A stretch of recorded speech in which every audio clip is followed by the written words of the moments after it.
right, everybody, welcome. So glad to see you. Let me just make sure everything's rolling. Okay, great. I got a yes. So I am so excited that you decided to join me today for The More You Know. I'm really, really excited about our guest, Naomi McDougall Jones. She's going to correct me if I didn't say that exactly correctly. She and I had a quick conversation yesterday where, I was like gleefully jumping out of my skin because I'm so excited to bring her to you today, because what I think she can offer us as a very active artist group, a group that cares about activism. And hello, we haven't even figured out the decision of this election right now. I feel like all of that energy can be channeled in a really a way that still is, no matter what happens, if we want to see the Hollywood that we want to see and the films that we want to see, it's going to take your voice no matter what. So it doesn't matter what happens in this election, we need to be that change. And Naomi has such a beautiful way of talking us through how to do that. And it's super practical. And also her own journey to me I believe will really inspire you. So without further intro, I'm going to move on over and bring her over here. And this always is a little bit of a techie moment, you guys. So just stay with me for a second as I jump into here. Sorry if there's an echo. Heather says there's an echo. If anyone else notices the echo, just holler at me. I can fix it a little bit. How about that? On my ears, just so you know, I sound like I'm going to tell you how to tell a story in ASMR. Okay, here we go. I'm going to move over to our time together with Naomi.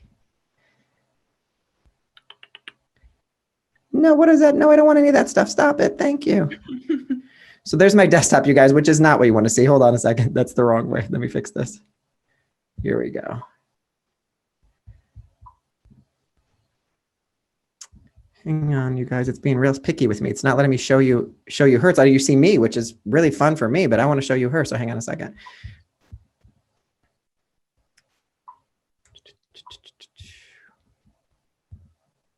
Hang on, guys. Sorry this is happening. Hang on a second for me. It's being real sneaky with me. I love you guys. Look at the mountain of Catalina right now, which is what's happening. So that's fun. Hang on here. Sorry, it's being futzy. Let me come back, you guys. Here, I'm going to stick for a second, see if I can figure out what's going on. I'm so sorry this is happening. Thanks for sticking with me right now. Naomi's sitting there in our green room, just like hanging out while I'm trying to connect this. So I'm not sure why it's not giving us able to see her. So hang on one second. I love your patience. I'm so grateful to you. And let me switch over to seeing. Naomi, I'm assuming you're still here. I can't see you anymore. Can you see me? Yes. Perfect. That's what I needed to hear. Okay, now I think we're going to do okay. Here we go. We'll see. Fingers crossed. No, stop it. It's okay. You guys keep seeing me and you don't see her. Here's what I'm going to do, because this is really freaking annoying me right now. And I think this is not the way to go. I'm going to do something really weird. I'm going to give this one more try. And then what I might do is say, we're going to restart. So just hang on one second for me, because I don't want you to be hanging out there waiting to see this incredible lady and talk to her. And here I am, not able to make it work. One more try. Alexandra, thank you guys for hanging out. We're getting this work. Not sure why it's being so mean to us. It's because it's the patriarchy, I swear. Hang on a second. Okay, so here's what we're going to do. I'm going to log off. We're going to start right back again. So stay right here. Refresh your screen. Here we go. I'm going to be right back with you. Here we go. You stay right where you are, Naomi. I'll be able to call you in, okay? Okay.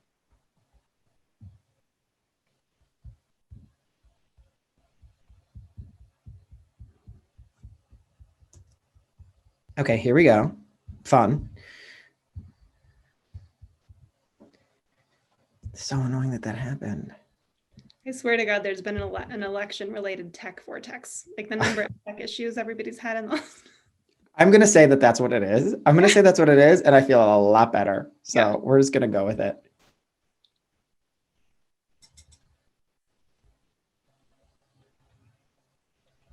Okay, it's pushing through. It's pushing through. It's pushing through. Go live on Facebook. That just did made our cute little waiting room like a little less sexy, but I'm okay with it. Who cares? I'm not really worried about that. Go live.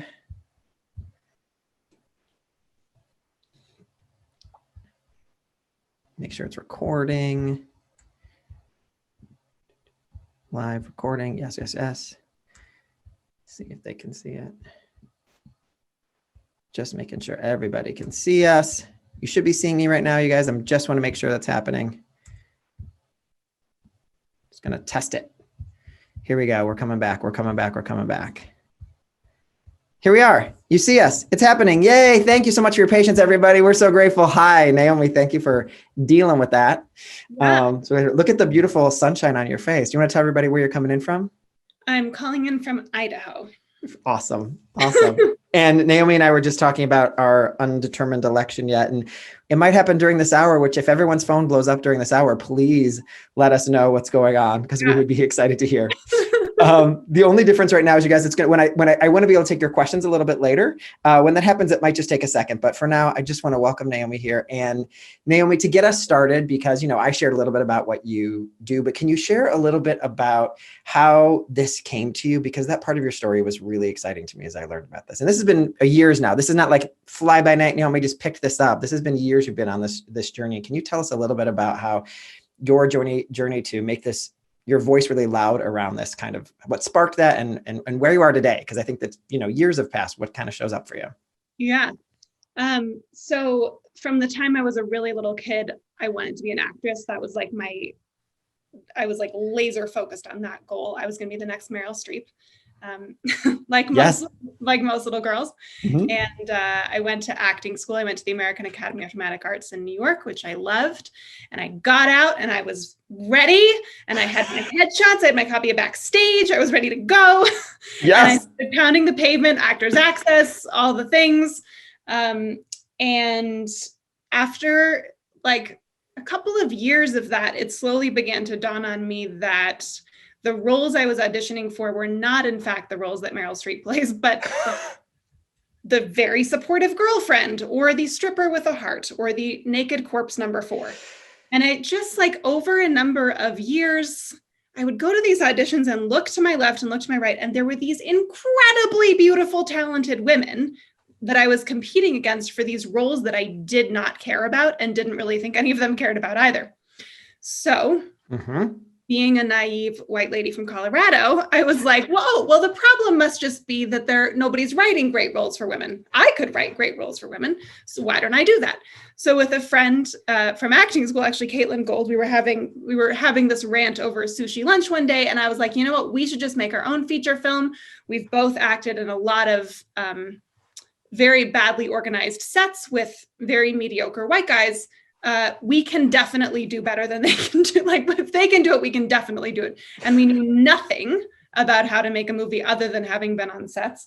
But we made a spreadsheet of every indie film producer in New York that we could find. We were in New York City at the time. And just began cold calling and emailing them, asking them if we could take them to coffee and would they tell us how to make a movie. Oh my God, that's amazing. Wait, everybody should just clock that, because that's an awesome little takeaway for today. If we stopped there, that's like the most incredible, vulnerable, authentic way. So when you were reaching out, were you just saying, we don't know what we're doing, help us, kind of? I mean, I can't remember exactly, but like basically that was definitely the message of like, we want to make a movie and please, can you tell us how? Okay. And for reasons that I will never understand, enough of them said yes, that we actually, like, over the course of a year, were able to piece it together. We made our first feature film, Imagine I'm Beautiful, which I wrote about 2 complex female characters, which I also starred in. We raised $80,000 ultimately and made that movie. It won 13 awards on the film festival circuit. It got a theatrical distribution deal, which was like fucking crazy. Yeah, yes. Like, you can say fucking. I saw you like squint, like, yes, it's okay. Facebook is fine. So we had no stars. Nobody knew who we were. It was this tiny budget film. So that was sort of a Cinderella story in a sense. But in the course of making that film, we had some of the most mind-melting conversations imaginable. And remember, this was like 2011, 2012, so not super ancient history. We would be in meetings and people would say things out loud to us like, well, girls, you know that you're going to have to get a male producer on board at some point, just so that people will trust you with their money in 2011. I can't. And sort of never angry. Refrain from everybody of like, well, people don't want to see films about women. You're going to have to make something else. Or could there be a lesbian sex scene? Or could you put more blood in the movie? Like, this is clearly not going to work. And I was just like, that was the point where I was just like, okay. So like the penny began to drop on the levels of sexism and misogyny. Mm-hmm. And as I later learned, racism and ableism and heteronormativity in the film industry. And I just could not believe it, because this was, if you can remember back to that time, if you were in the business or if you weren't, like people weren't really talking about this. They were talking about it in like small pockets of the internet, but we weren't having it was just like finding out that we live. I mean, it was like the Matrix. It was what it was like. I was like, holy shit. Yeah. What is happening? And why are people not screaming about this? And so I started screaming about it because I was too dumb to know that I was putting my career at risk by saying these things out loud in public, because I thought I was just explaining to people what they couldn't possibly understand about what I was experiencing. And that very quickly got me put on the global talking circuit about this stuff, largely because, again, people were really legitimately afraid about getting blacklisted for saying this stuff in public, and I didn't know enough. So they were just like, send that girl out, just anything. Oh, God. So then I got a TED Talk about it, which I did, and that went viral. And then I got to write a book about it as a result of that. And in the meantime, I made my second feature film and wrote for some TVs. Anyway, so that's right. And what I hear that I love, Naomi, is you sound just as passionate as you did on day one. Do you feel the same? Does it feel different? I do feel equally, if not more passionate. I think my passion has matured in the sense that I'm a much better strategist and tactician now than I was at the beginning. At the beginning, I was just like, well, if you explain this to people, obviously they will fix it because it's insane. And now I realize that is not actually true, that they know and they actually don't want it to be different. And that therefore the levers we need to pull to change this are more specific. So when you say, can I poke around at this a little bit? Because I love the way you said that. So when you say to be more strategical, tactical, you told a story in your TED Talk where I think it was your TED Talk, where you said that someone just said to you, a producer who was like an Academy Award winning producer, or whatever, who was like an idol of yours, said to you, don't play the woman card. Yeah, like, a woman, an Academy Award winning female producer who has been held up publicly as like a big like voice for women in film. I gave a talk on this, which again, it was like not a radical talk. I was just like, this is crazy. Yeah. And afterwards she came up to me and she said, I wouldn't play, if I were you, I wouldn't play the woman card, and I would be very careful about what rooms I said that in. So Naomi, where I go when you say that is, what I'm hearing inside of her words is, you need to just believe in this being a meritocracy and work really, really hard so that you can overcome what's happening in front of you, which is that's not going to happen because it's a systemic and it's bigger than that. So, right. So Mike, when you had that moment, I really wonder, like, did you just like have an out of body experience just in that moment? Were you just like, I'm not going to talk anymore? Like, because I would imagine over time, you're getting more and more experiences like that. And I'm just wondering about your personal growth around, like, do you confront, like in that moment, do you like let it slide? How have you navigated that for yourself? Yeah, that's such a great question. So that night when I believe I managed to wait until she walked away before I burst into tears. But then I cried for the rest of that night. And luckily my husband was with me at this film festival, and we watched really bad reality television. And I just like sobbed, and the next morning came. Yeah. And it was gutting because, as you said, she was an idol of mine. I mean, in all of this, it was like, she felt like an ally, at least publicly. Right. It was gutting. And then, of course, that was not the only conversation I've had like that. I mean, I cannot count the number of times since I began speaking out about this, where women and men, who some of whom are very successful and some of whom aren't, but are just like, get back in your lane. Like, what are you talking about? Like, you're going to destroy your career. You can't say these things. And so I would say that it's been a rolling growth process. I'm very stubborn. So if you tell me I can't do something, I'm much more likely to continue to sort of double down on doing it. So I don't think it was ever really a question of that I would stop saying it, but there were definitely, I would say there are two really big conversations I had to have with myself. One, when I agreed to do that TED Talk, because I knew I didn't know that it would go as viral as it did, but I knew that once you do a TED Talk, that's like one of the first things that always comes up when somebody Googles you for the rest of your life. Just notice how smart that was, everyone. I just think that's a great little check for yourself, right? Just, okay, I'm going to be super public, so let me just check with myself. I love that. Yeah. And so like that really felt like the line in the sand where, then forevermore when somebody went to hire me, they would see this. And I had been in no uncertain terms told that I would destroy my career if I attached myself to this issue publicly. And then the second conversation was when I wrote my book, which is not necessarily more public, but like an even more devastating leveling of the industry and taking them to task. And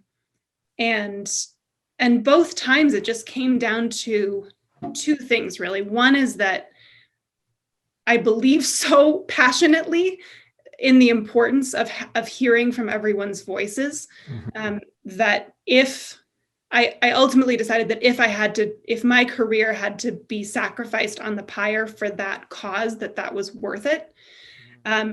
Which is not a thing I say lightly, because this is the only thing I wanted to do since I was 4 years old. I mean, that's not I had to grieve that.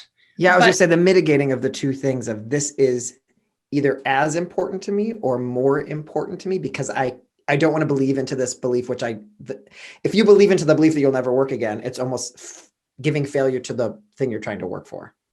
Totally. Right. So I can see how this is. And the second thing, and this is what I really want to convey to your listeners, is that I realized that it actually doesn't matter, because if I didn't speak out and the system didn't change, I would still never have the career I'm supposed to have anyway, because the system is actually rigged against us.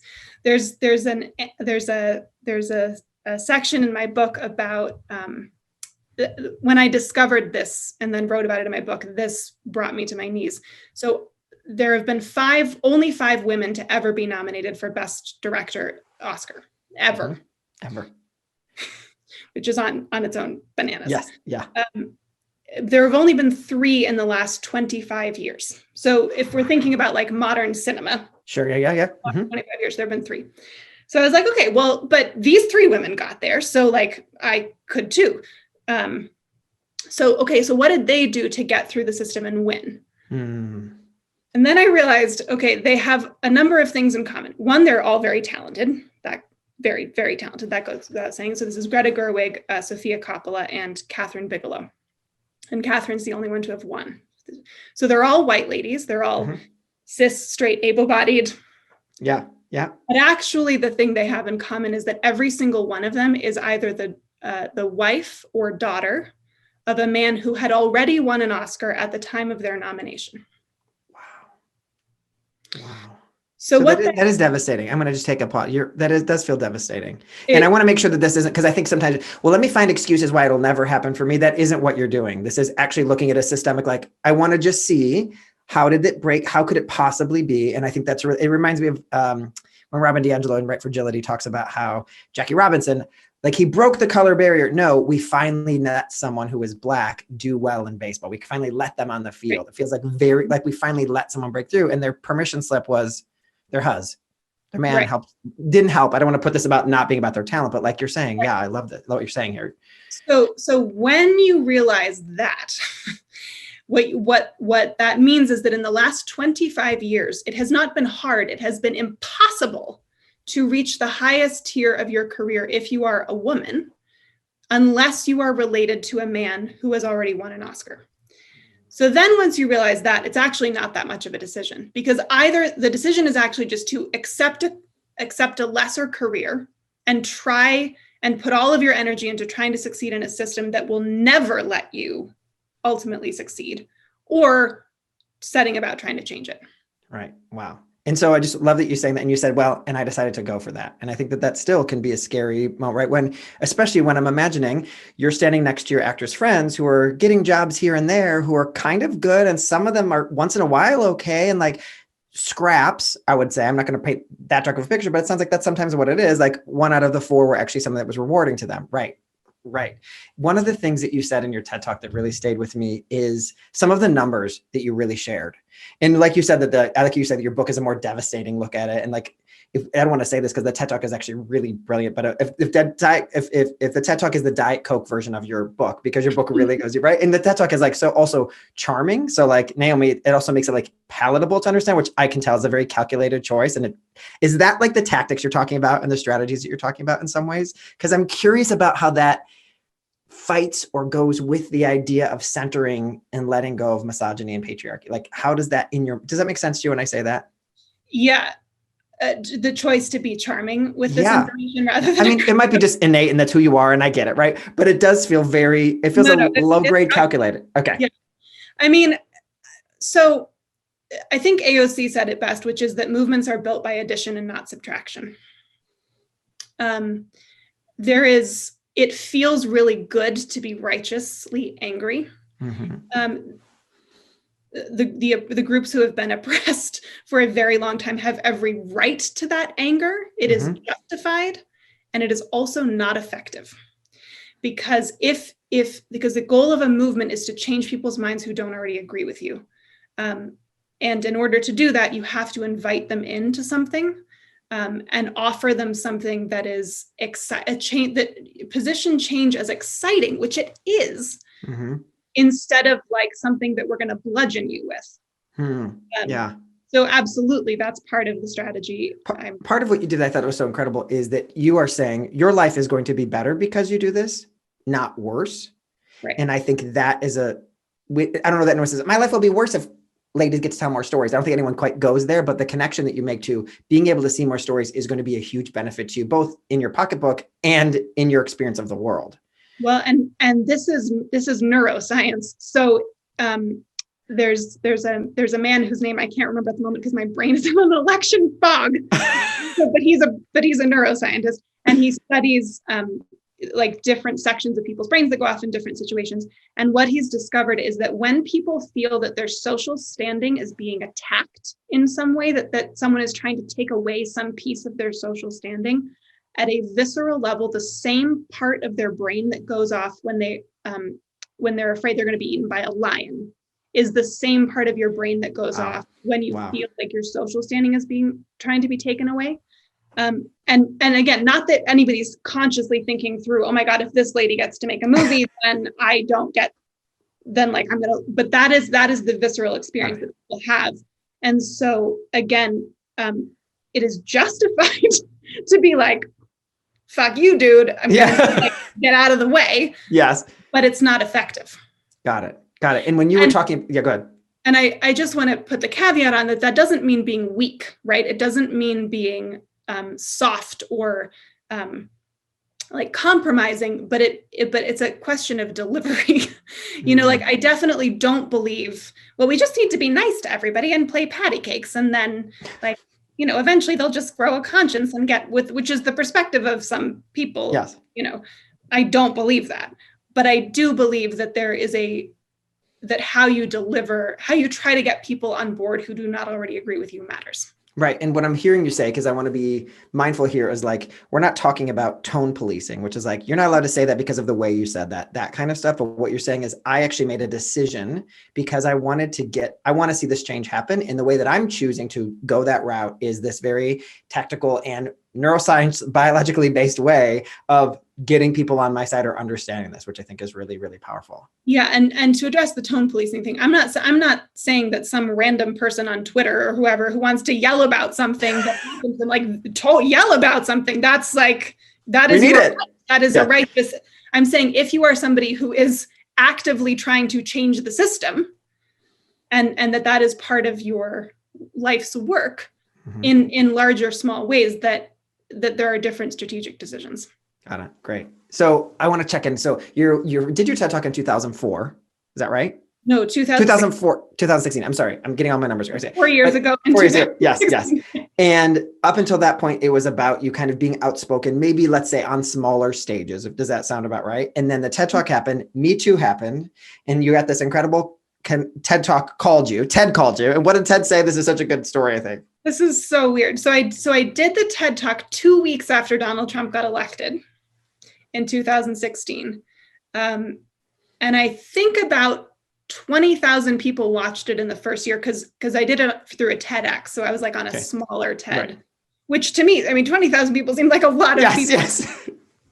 And then 1 year later, the Harvey Weinstein story broke in the New York Times. The Me Too thing started to happen. And TED sent me an email saying, your TED Talk is going on the homepage of TED tomorrow. Get ready. Is that like all it said? See ya? Yeah. I was like, what does that mean? You're like, is my Instagram even working anymore? Oh my God, am I going to break the internet? What's going to happen? Like, good luck. And then I learned what that meant. And tell us, can you give us a little bit of insight into that? Like even what those days were like? Yeah. So over 1 million people then watched it in the course of 3 months, which is insane. Number of people. Wait, so Naomi, wait, pause. How do you feel about that? Do you have some pride in this ever? Do you ever take a sense of like, I am changing people's minds or people are thinking about, do you ever have a moment where you really take that in?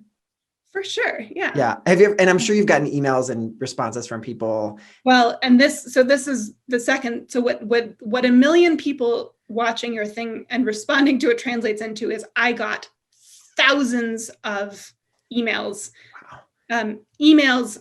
social media messages in the span of those 3 months, which I don't know if I'm a giant Harry Potter nerd. I don't know if any of you are, but like there's that scene in I think the first Harry Potter movie where Dumbledore is trying to get Harry Potter his Hogwarts letter and his aunt and uncle are like trying to escape and like letters start flying in the fireplace and the window. Yeah. Like that was the experience for 3 months. Wow.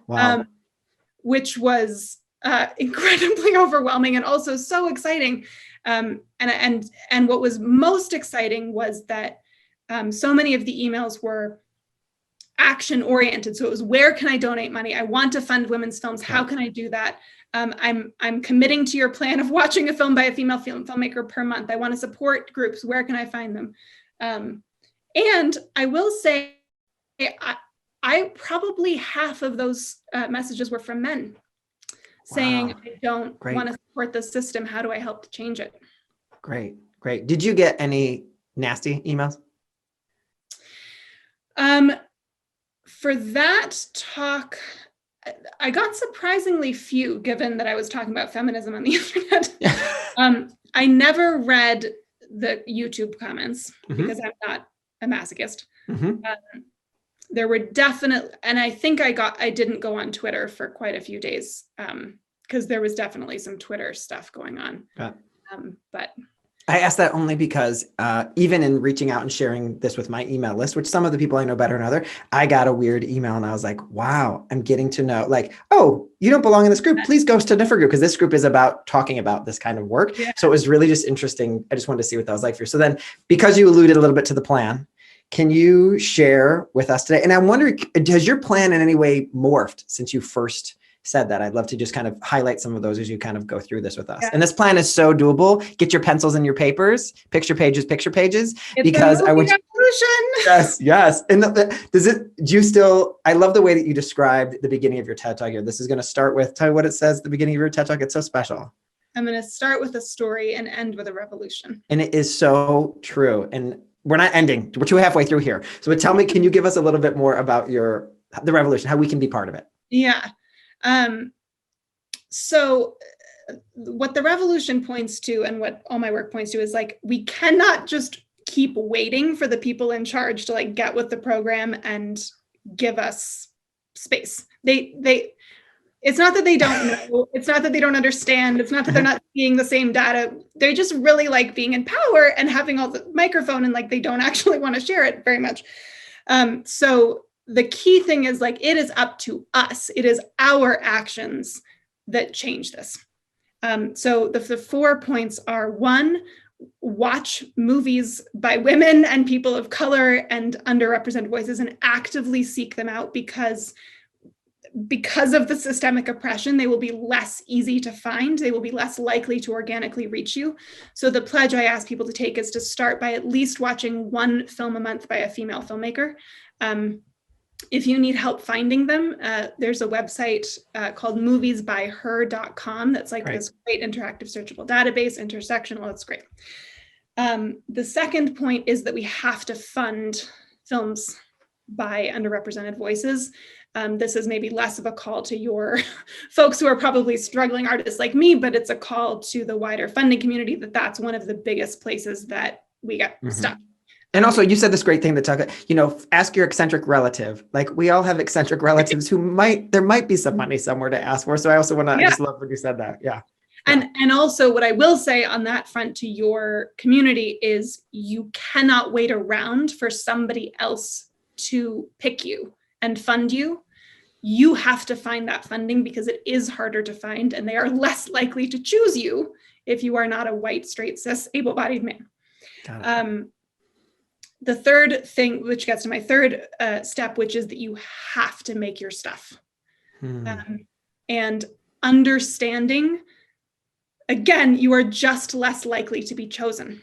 And it is not your fault. It is not because your story doesn't matter. It is because systemically, you are less likely to be chosen, and not just a little bit less. So let me just give this data set because it's really astonishing.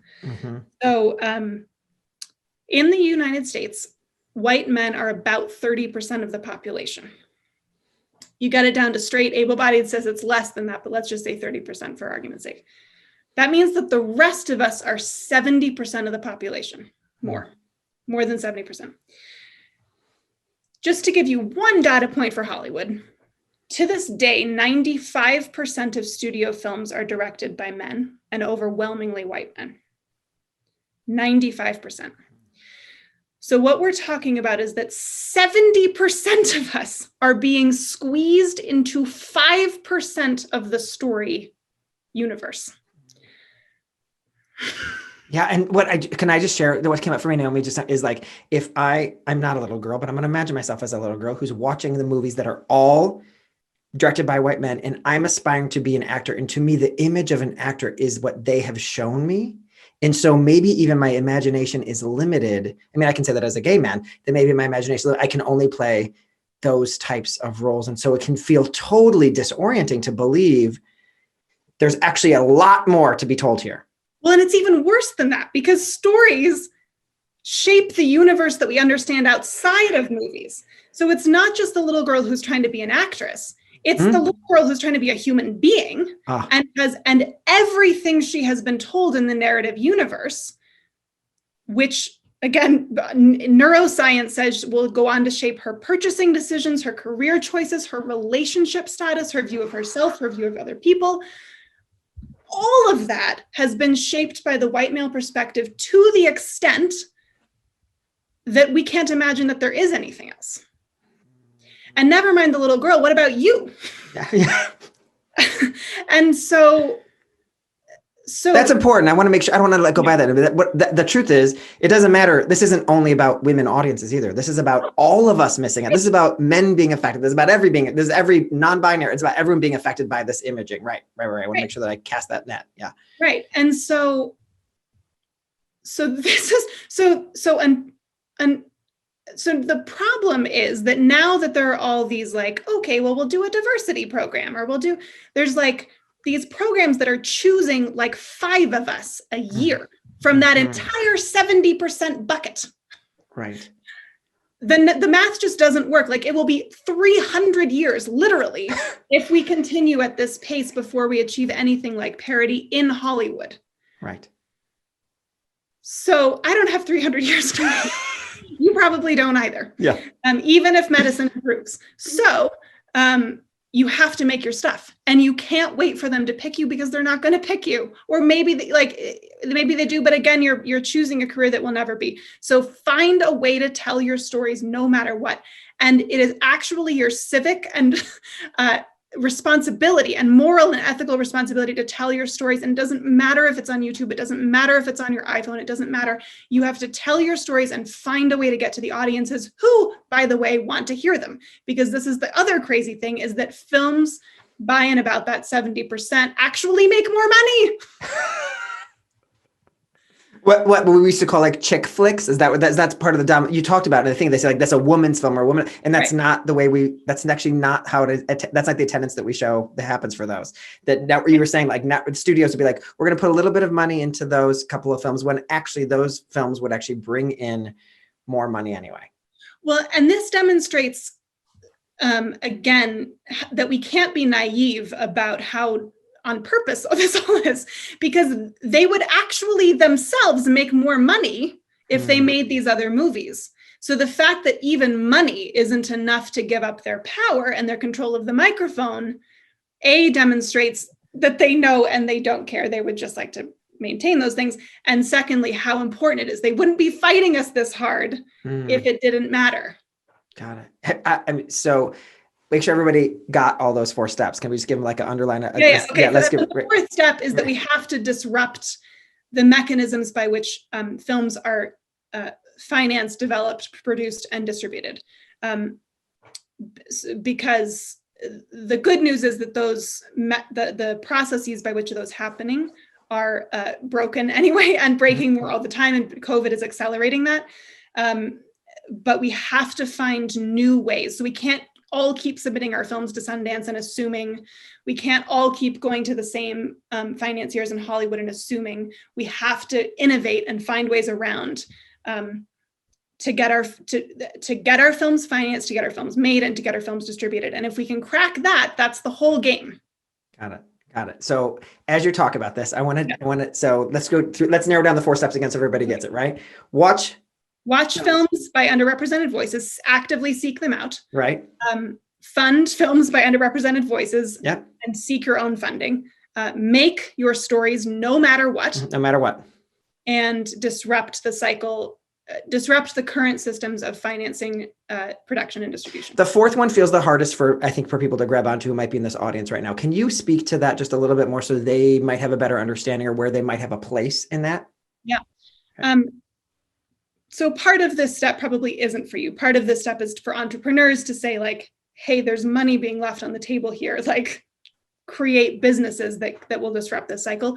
But the place where it is yours is, again, as you're making your stuff, as you're figuring out how to make your stuff, don't just do what conventional wisdom within our industry says to do, right? Like, well, if you have to be picked by this financier or this production company or whatever, go right to the eccentric relative, find the other places, innovate on models. Like something I'm looking at for my next film is, can I bring together a group of 5 filmmakers and get an investment for that whole slate as kind of like a film collective pop?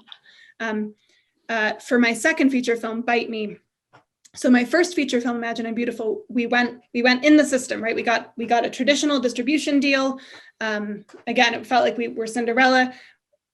By putting our film into that system, we made slightly less than $5,000 over 6 years. Okay. From getting a distribution deal, which is like assumed to be winning the lottery. Yes. So for my second feature film, Bite Me, we're like, well, that doesn't make any sense. Like, why would we do that again? So we decided to self-distribute. We created something called the Joyful Vampire Tour of America, where we rented an RV, put fangs on it. Oh my God. And we did a 3-month tour driving all around the country. We did 51 screenings in 40 cities in 90 days. Wow. We completely innovated what the movie-going experience was like. So we invited audience members to come in costumes. We threw a joyful vampire ball after every screening. I was there to do a Q&A. So it became this like a completely immersive, interactive experience. We made more money in ticket sales alone. We made more money in ticket sales on the first week alone of the Joyful Vampire Tour than I made for my entire first film through a distributor. Wow. So that would be an example of going, okay, disrupt. Isn't going to pick me, and B, it's not really working anyway. I'm going to disrupt that cycle by doing this completely different thing, by trying this completely different thing that makes more sense. I love what you just described, Naomi, and I love the innovation of it. And I'm sure a lot of people here are really jiving on the total creativity of what you just described. But I'm also hearing underneath this, like an underlying belief in almost a let go of the Meryl Streep story. I don't need to be famous in the way she is. I don't need those audiences to be the one who loves me. I just need audiences to see what I'm doing. And I believe that will, I put in quotes, be enough. And because I have that belief, going in an RV and doing this thing and getting the audiences that will come to see the film is enough of what I can believe in, because I think there's something around that, like, I need to be in People magazine. Not that that's what anyone thinks, but does that sound true to what I'm saying? Yeah. And I love that you brought this up. So this has been another grieving process that I've had to go through, because I do want to be in People magazine. Like, let's be real. Like, that's part of what, Yeah. I've been practicing my Oscar speech since I was 5, Yes. Like, those things are real. But I think the question you really have to get quiet and ask yourself is, why am I doing this? What, like, underneath wanting to be Meryl Streep, underneath wanting to have the Academy Awards, like, what's the real thing that is driving me here? And if it's that I want to be super, super famous, I would go make a sex tape or something. Like, there are easier ways to become super famous. Yeah. But probably that's not the real answer. And so when I dug down deep in myself and asked myself that question, it's that I wanted to tell stories that could change people in the way that watching certain films growing up changed me. And I wanted that superpower of reaching my hand in somebody else's chest and, like, kind of like wiggling it around, and, like, like making them cry or making them laugh or making them think differently about something. And what I realized is that I don't need Hollywood to achieve that. I've achieved that twice fully without them. Yes. And that actually in getting to design my own release for my films, that I actually have more of that experience. Because if on the Joyful Vampire Tour, I didn't just get to design the movie that reached into people's hearts, I got to design the entire evening. Yeah. Right? Yeah. I got to party with these people in costume. I got to, like, that was so much more meaningful than just, like, flinging it into a distribution thing. So I would just encourage you to ask yourself that question and really drill down, like, what is necessary for me to be fulfilled in making art? And what is the most direct path to get there? And what you will probably find is that it's actually not through them. Got it. And I love what you're saying is it gives you this total freedom of, great, I'm going to know that this is happening and make things on my own, because I know making things on my own is going to affect this in its way that it needs to be affected and changed. Right. So a question for you, and I'm sure many people are thinking about this. How do you mitigate this with, like, maybe having an agent and maybe getting auditions? Does this happen for you still? Have you, like, kind of like, I'm not an actress anymore, I'm a filmmaker and actress, and I'm going to make my, like, I'm sure this is also, like, maybe touchy for you, or maybe what you're thinking about every day. So tell me, how does that work for you? I think I can open my blinds and get this weird shadow off my face. Great. Perfect. Great. Yes. So agents. I have an entire chapter in my book, or a whole part of a chapter about agents and why agents have the most culpability in terms of maintaining the patriarchy and white supremacy within Hollywood. If you're interested, check out the book. Okay. I'm interested. I will read this part. I won't give you the whole spiel now. Okay. Agents are the pits. Like, there are like very few really great ones, but most of them are the pits. The best description I ever heard of them is a heat-seeking missile, right? Okay. Like, they don't, at this juncture in Hollywood, most of them are not interested in building anyone's careers. They're not really interested in, like, building an artist. They're interested in finding the people who have already gained the heat on themselves, attaching themselves, and then taking their 10 to 15%. Like, that's the game. So I just kind of lost interest in that system along the way. Okay. I validate other people's desire to still have an agent. I no longer am actively auditioning for other people's projects. I act in my own. Right. And the deal I kind of made myself is that I just don't have time. I don't have the bandwidth to do everything I'm doing and do that audition hustle. But in exchange, every 4 years, I get to play literally the best part I can imagine, which is a better batting average than when I was actually auditioning, with a lot less stress and a lot less humiliation. So for me, that's been a good trade-off. Right. I think the math worked out on that for sure. So I'm sure you have friends who are obsessed with everything you're doing and are in awe of what you're doing, and also are like, but I have to do it the normal way too. What kind of advice do you give to them? Do you ever talk to them and they're like, but I have an agent, I like having an agent, or like, what is that? Because I know there's probably a lot of people who are like, but I do like there's probably that in-betweeny person too, right? So what is that? What do you say to them? Well, so I guess one of the points I like to make about how do we change, what does it take to change anything, if it's the system or society or the government or whatever. And I feel like different people are called to different parts of this. Yes. I'm not saying that you all have to get on YouTube and do a TED Talk and like your career on fire to like, that's not everybody needs to do that. And not everybody should do that. Right. And there are very practical realities, right? Like some people need a more, like whether emotionally or practically, need a more steady paycheck. I should caveat, it's not like I have a trust fund. I also need money, but I think my level of comfort with risk is pretty high in terms of like being willing to go without ebbs and flows and all that. Yeah. Yeah. But so for those people, you may want to work inside the system, or like you may just not be ready at this moment in time to completely give up on that. I would question that. I would read my book and like really look at that and say, like, is this actually a system in which I want to participate in that I will ever succeed in? But if your answer is yes, cool. Right. My only real goal is for everybody to have the best career they could possibly have. My goal is for the most number of our stories to get out into the world. So if you're able to do that within the system to whatever degree works for you, fine, great, no problem.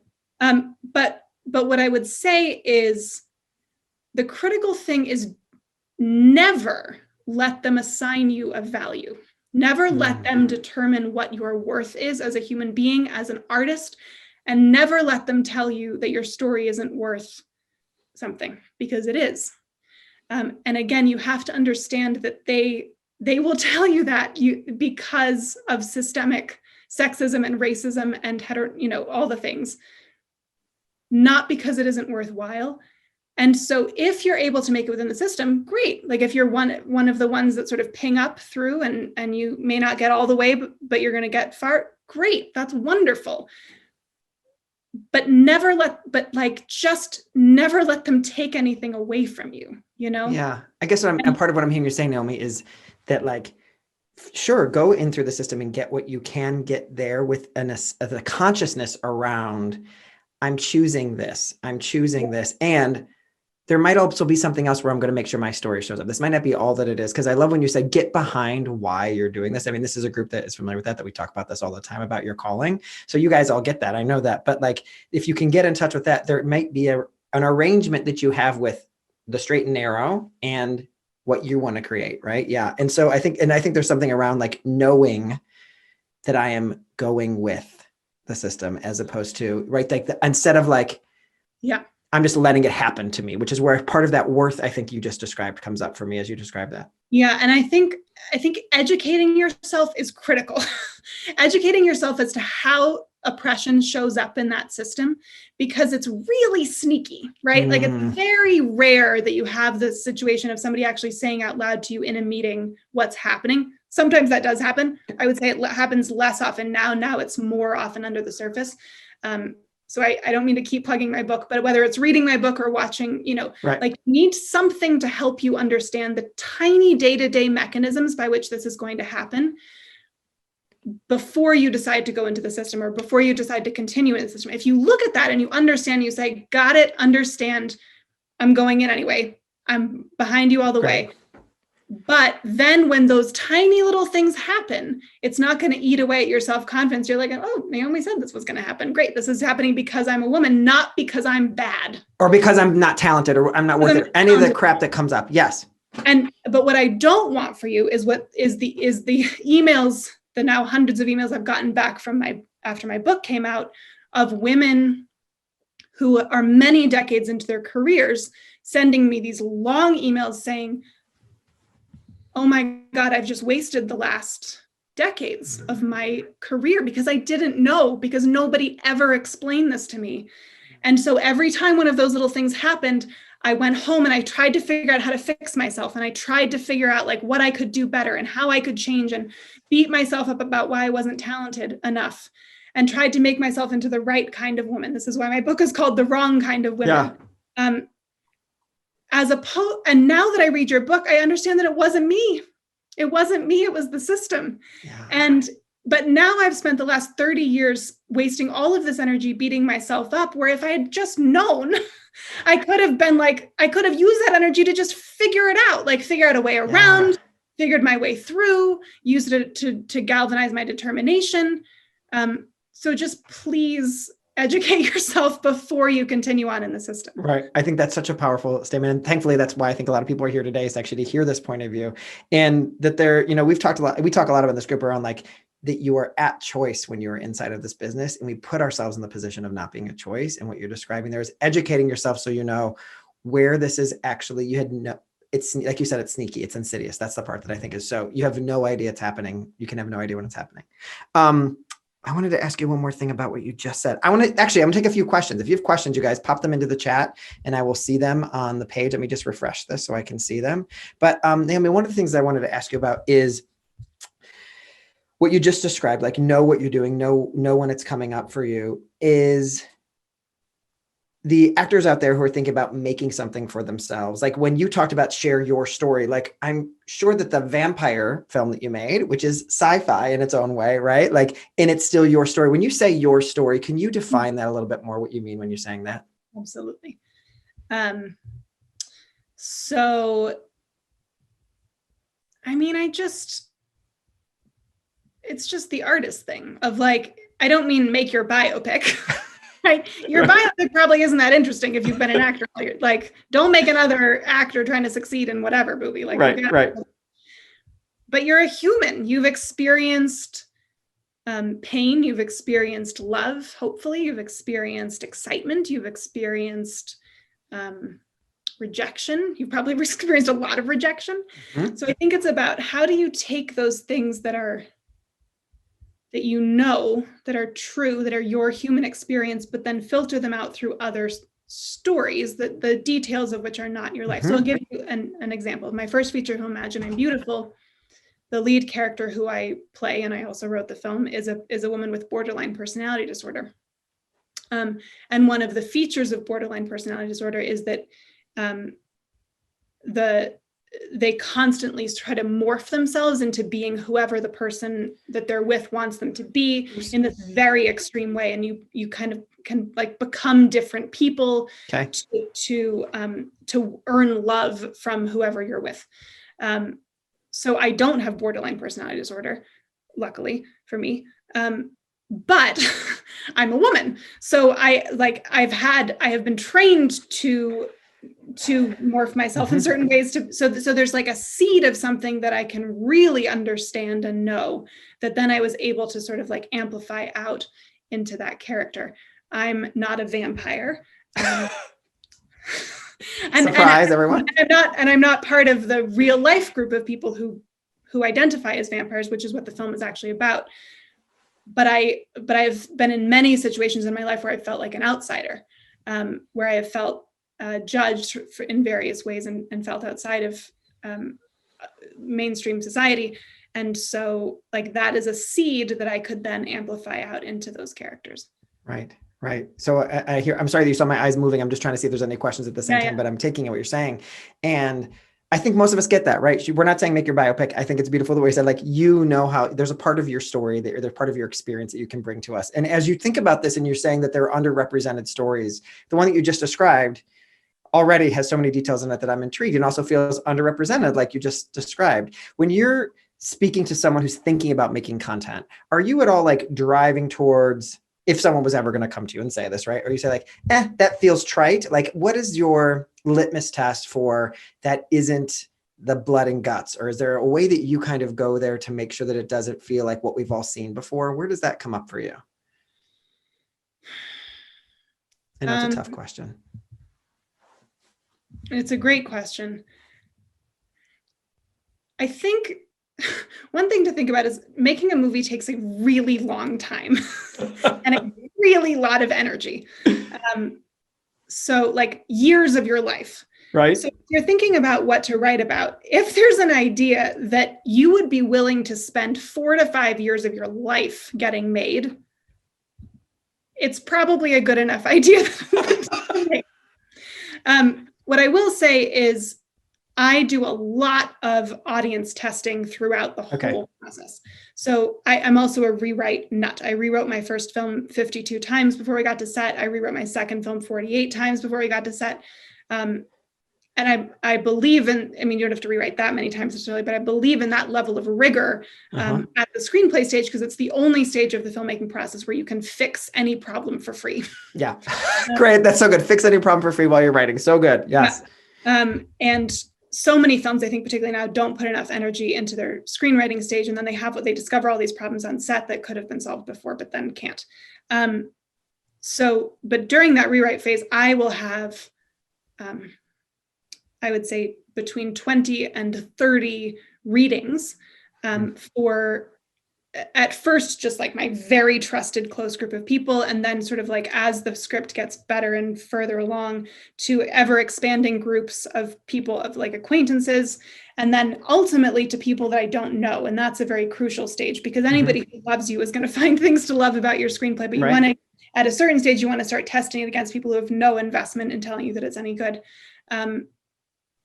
And you listen to them, right? So wait, can I pause you here, Naomi? Because this is a conversation that I have with a lot of people in this group, actually, is around constructing, getting feedback that is actually helpful to you. So when you, I love this idea of people that you don't know. It's super, I think, because there's no invested whatever. How do you construct it so that they feel safe enough to tell you honestly? And how do you, and like literally, like, do you send them an email? Do you get them on the phone? Is it around? Can you really get really specific? Are you okay to share with us? A really specific process for this that I've honed over many years. Okay. So you get in a group of actors, you do the reading. And I've done a couple of these on Zoom since COVID. It actually works better than you might think, but ideally it's in person. At the end of the reading, something happened to your sound in the past 2 seconds. Can you just check to see if anything's funky over there? Hello? Hello, hello, hello. Hello, hello. Keep talking. We'll see. We'll see if it goes away. Okay. Okay. You're okay. We can hear you. Yeah. Okay. So you do the reading. At the end of the reading, you say, nobody say anything to one another. You are not allowed to talk. And then I hand out a paper questionnaire, or if it's on Zoom, I do a Google form that asks a series of very specific questions that are not like, did you like the movie? But are things like, did you identify with the protagonist? Were you rooting for them to achieve their goal? What were the parts of the film that engaged you? What were the parts that didn't engage you, or you were confused by? Was there anything that you didn't understand? If you had to describe this film to somebody else, how would you describe it? How likely are you on a scale of 1 to 10 to want to see this movie when it's finished? And then sometimes there'll be like film specific questions, like if there's a part of the script I'm wondering about, but it's, you're not really, it doesn't really matter if they like it or not, because ideally you're making art that not everyone's going to like, because if you make art that everyone's going to like, it's probably pretty mediocre. But you want to make stuff that people feel things about and have responses to, and like be thinking about afterwards. So what you're trying to do is just understand, like, what is the reaction that this is invoking in people? What are they getting? What are they not getting? What are they responding to? What are they not responding to? Okay, so then I have them fill out that questionnaire, which takes about 10 minutes, and I have them turn those in. Then and only then I open it up to a group discussion, and I'll begin asking people for their verbal responses.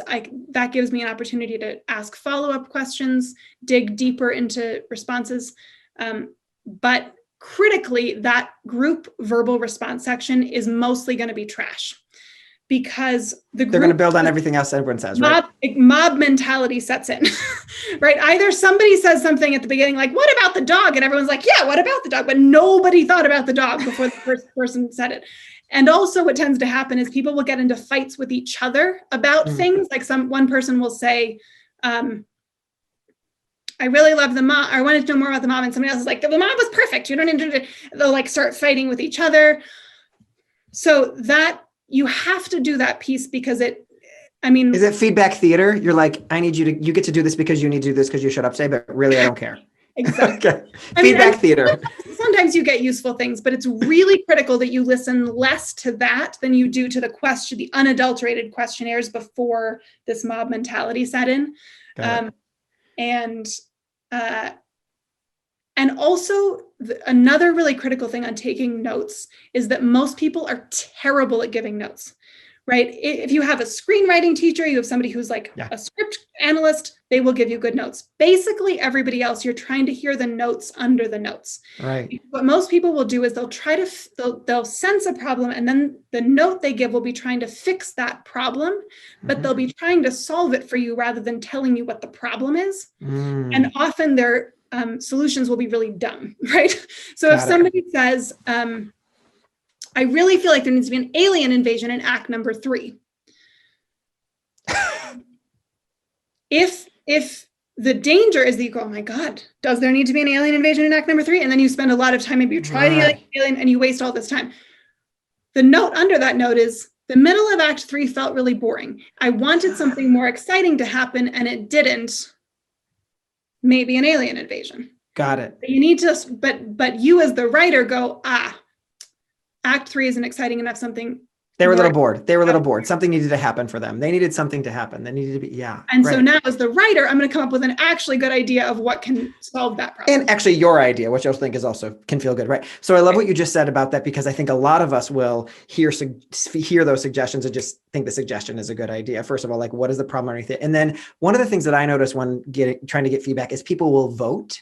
They'll say, I like or I don't like, which is actually not helpful. Do you do anything to say, hey, when you're giving feedback today, do you try to set them up a little bit so it doesn't turn to a terrible mob of feedback? Or you just kind of like, this is never going to work, who cares? I mean, I've tried at various points, but it never really works. I mean, that's why I do the questionnaires first. Got it. Once that happens. Great. This is super helpful. So I had a question that came up, and I'll give it to you word for word. Trina says, can you talk about how as a white woman, you make space for BIPOC artists and their stories while also telling your stories? How does that resonate for you? I mean, I know you're not a studio. You're a woman who's trying to make her own films as her own. Yeah.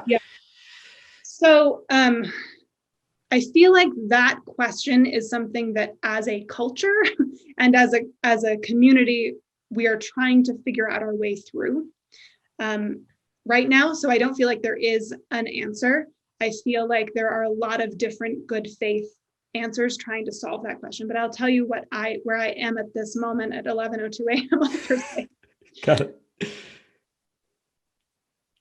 I am a white woman.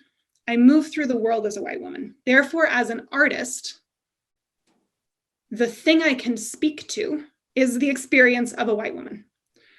I don't believe that it is my prerogative to tell story, to like not tell my experience and my story and try to like tell other people's stories, right? That feels like appropriation. It feels inappropriate. There are very, very specific instances where that might be okay, but like for the most part, I don't think that's my job as an artist.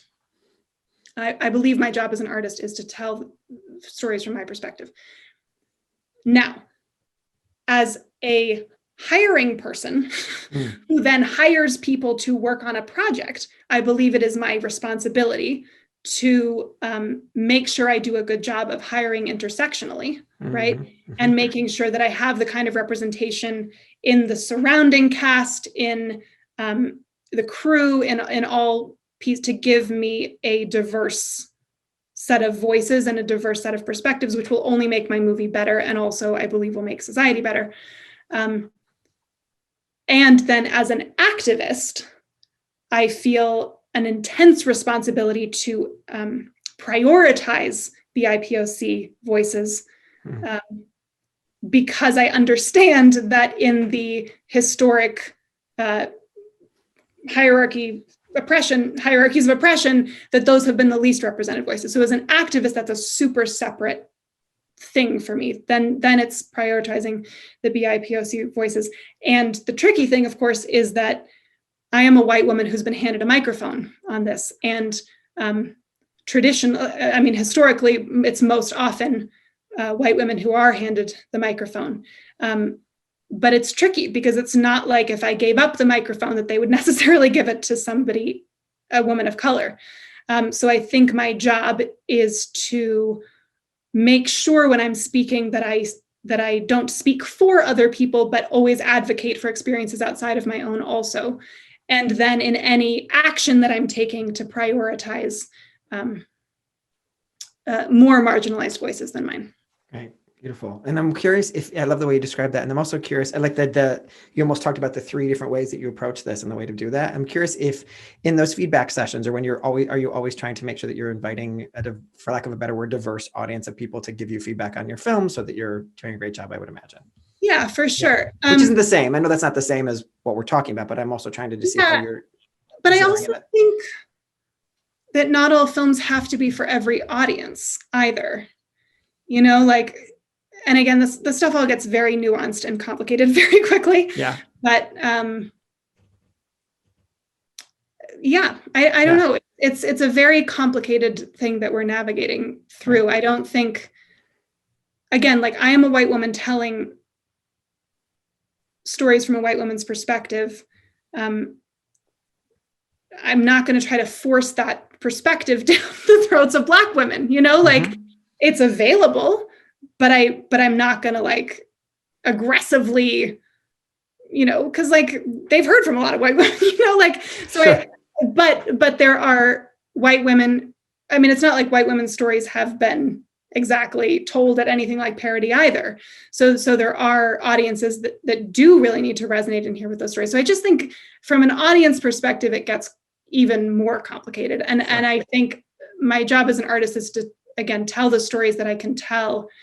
And then who wants to see them is kind of up to who wants to see them. Great. And one of the things that you keep coming back to, and I'll kind of let this be where we end things today, is that the story, who you are is enough. Your stories are enough. The story that you have to tell, the sharper, I describe this as like the sharper shape you cut in your own story, telling your own story is going to be the more attractive, because it isn't going to be liked by everybody, but it's going to be liked by people because it's that specific, and then it becomes universal. We understand that, right? And so I love that you're saying, like, leaning into the truth of who you are is going to be kind of what comes out the other side is going to be great because of that, and not shying away from it and making Superman, which is a movie by committee, which is, this is what they're going to love. This is what they're going to love. This is what they're going to love. Right. Exactly. And I hope I make the rest of my life spending art that some people love, that some people see it and it's their favorite thing they've ever seen, and some people hate. Great. And write, like, very mean things about it, right?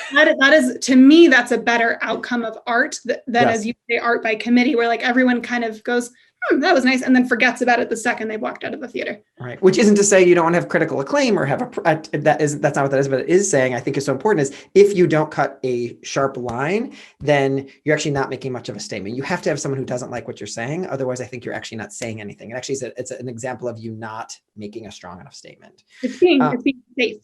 Yes. And good art isn't safe. Right. Naomi, this was such a gift to me and to the audience here. I'm just so grateful that you spent this time with us. And I saw people already talking about buying the book. You guys, if you're buying the book, bookstore.org is a great place to do it because they support small-owned businesses. And I know somebody else was posting on there, or small-owned bookstores. Is there anything you want to say that you didn't get to say today, or anything left unsaid? There might not be, but I'm just checking. Well, I just want to briefly address the question that we talked about yesterday about, like, oh yes, oh my God, can I ask it again? Yeah, because this is such a question that I was thinking about. So you guys, and Naomi, I'm so glad you're willing to talk about this. So if you are one of the voices who's not been loud, not had a chance to have the microphone for a while, if you're telling a story from our current cultural experience of the United States of America, you can't tell the story of, like, look at all these independent women from the 1890s, when in fact there was even worse sexism and so I was asking this question about when you're trying to tell stories where it centers the voices we haven't seen, the voices that we want to see now, or we're hoping everyone will want to see now, or we're saying, see these, damn it, is that it can become science fiction, or, like, is it, how do you navigate the line between giving them, and maybe you have a better way to articulate what I just said even so. Yeah, so I love this question so much, particularly because it gets to exactly what I've been thinking about ever since COVID started. Great. So I think there's a danger that as we start deciding to tell these stories, that we get very stuck in these stories of oppression, right? This is why Black Twitter is so mad every time another slavery movie comes out. It's like, we don't need to reinforce images of Black people being slaves anymore. Like, we got that. Can we please now hear these other stories and begin shifting the worldview of how we perceive people? We don't need to see another movie about a woman being battered and raped and murdered. Like, we got that perspective. Can we try something else? And I think what's tricky as we're in this moment where historically repressed voices are coming out is that it feels so weighty. If you get the opportunity or you create the opportunity for yourself to tell a story, it feels like I've got to tell the most important story about this experience because this is like my one shot. And so we tend to get a lot of stuff then that is oppression centered. And trauma centered and about rape and all these things. And like, obviously a woman telling a story about rape is better than another like sort of like cheap rape thing. But still, I think we have to be careful about the proportion of those stories that we're telling. And again, this is a little bit like what I said about the righteous anger thing. Like, that's warranted. Of course you want to tell those stories, right? Of course you want your pain to be seen and expressed, and I understand that. But from a strategic, like, how do we use stories to build a bridge to a more beautiful future perspective? I think we need to be really careful about that. Tell stories about Black joy.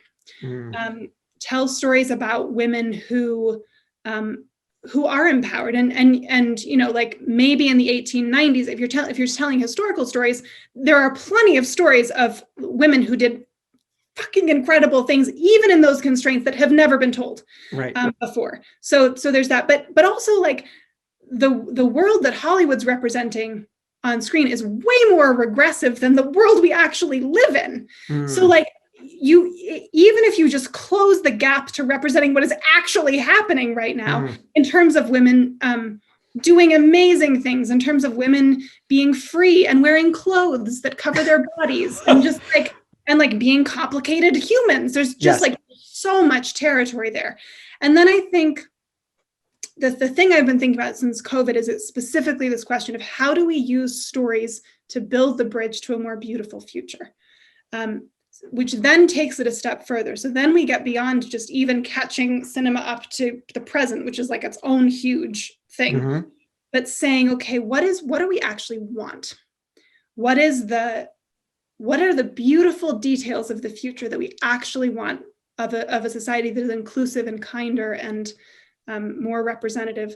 And how can you begin pulling the tendrils of that future into the present, not in a sci-fi way, but in a choosing what kinds of stories you tell way. Can I offer something that just came to mind? Just like, I feel like Schitt's Creek is often lauded for doing that, where gay was not a thing. He was just gay, or maybe he was bi in the beginning, and it was not a thing that anyone in the whole town ever cared about. It wasn't part of the story. It was just, it was there. And is that kind of what you're talking about in some ways? Exactly. Is like, another example would be female friendship. As a woman, I know that the female friendships in my life are like probably the most important relationships, in some way even more important than my marriage, like the lifelong female friendships and the beauty of that and the depth of those friendships and you just don't see that in movies. Like, female friendships on screen are very catty, it's very backstabby, or it's like, I don't know, kind of comedic and dumb, but what that actually, I mean, that again, that's an example of just even catching us up to the present, but also into the future. How do you want people to treat each other? And can you write stories where you're in communities where that is true already? Because the future we want is already showing up in small pockets now, right? It's not sci-fi. So then it's a question, can you train your lens on those pockets where it's happening now to inspire broader culture to catch up to that? I love that. I love that so much. I'm so glad you talked about that today. So if we want to stay in touch with you, you've got some stuff on the burner though. Can you share us a little bit about what's coming up for you? You shared with me yesterday. Yeah, well, actually connected to this last discussion. So I during COVID, I co-created and I'm now show running a scripted fiction podcast called The Light Ahead: Stories for a Beloved Economy, which is a collaboration with a large number of activists from the Next Economy movement and social justice advocates. So we've paired 12 screenwriters with 12 activists, and each screenwriter has written a 10 to 15 minute fictional episode set in 2030 and asking the question, what would 2030 look like if the US had an economy that truly worked and cared for everyone? Beautiful. So exactly what I was just describing, like these little vignettes of what would it actually feel like to live in a future that we want to live in? Because everything that's being written about the future right now basically is dystopian. And like, if we look down, we're going to fall down. If all we ever think about the future is that it's going to be horrible and all of humanity's worst impulses are going to win out, that's probably what's going to happen. But if we have a clear and specific vision of a different future, we are way more likely to end up there. So that's what the podcast is trying to do. It comes out in the middle of January. New year, new hope kind of thing. But if you want to follow, if you go to my website, naomimcdougalljones.com, sign up for my newsletter and we'll have lots of announcements. Wait, and Naomi has the most incredible resources tab on her website. I just need you all to go and run there. I mean, not while we're talking, but later, because it's so helpful. I shared it with a few people. And so Naomi is always giving and always generous. And I'm so grateful that you gave us this time today. This really means a lot to us. We're so grateful. If I didn't get to your question, you guys, I feel like we've had a lot of her time. So I want to call it a day now with her. We will stay in touch, Naomi. And I'm just so grateful you spent this time with me today. Thank you so much for this perspective. Thanks to everyone who's listening, and go make your movies. Go make your movies. That's the answer. Yes. Thank you, Naomi. I'll talk to you soon. Bye. Okay. Bye-bye. You guys, I just want to thank you for being here today and being with me and being with Naomi. It is such a joy to be able to have a place to bring people like that to talk to you and to talk about what we want to see in the world. And I hope that it inspired you. I'm sure it brought up other questions for you, which we will talk about those here in this Facebook group and continue the conversation. Go on over to her website. Pop me a message on Instagram if you want to talk directly with me, and carry on the rest of your day just knowing that we can be the change you want to see. That may sound pat, but you can't, if you think of that as trite, then you're writing yourself out of the story. And that's the last thing I want for you. Enjoy your day. I'll talk to you again soon.